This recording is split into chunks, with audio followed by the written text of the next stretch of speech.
যখন বিদেশ যাই প্রবাসী ভাইরা বলে, হুজুর কি বলতাম, মনের দুঃখ, এত টাকা পয়সা পাঠাই তাও মা বাপের মন বলতে পারি না।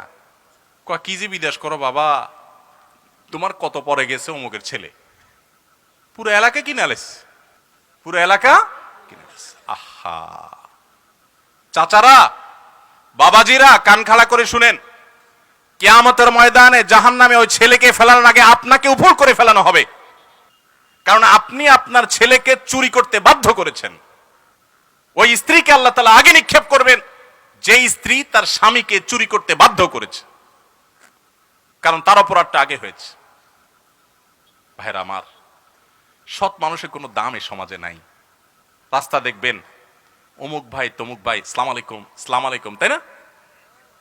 কিন্তু সৎ মানুষ 2 নম্বর পথে টাকা কামাই করে না। এলাকা, প্রত্যেকটা এলাকাতে কিন্তু কম বেশি সৎ মানুষ আছে। সরকারি বেসরকারি চাকরি করছেন বিভিন্ন ক্ষেত্রে সৎ আছে না? বহু লোক এলাকাবাসী কিন্তু চিনে কে সৎ কে অসৎ, তাই না? বেশিরভাগ ক্ষেত্রে চিনে। এই সৎ মানুষদের কোনো দাম, আরে অন্য কোথাও তো দাম নাই, দাম নাই, এই যে মাহফিলে, মাহফিলের মঞ্চেও দাম নাই। সব দেখবেন চোর ডাকাতদেরকে দাম, ভালো মানুষের কোনো দাম নাই।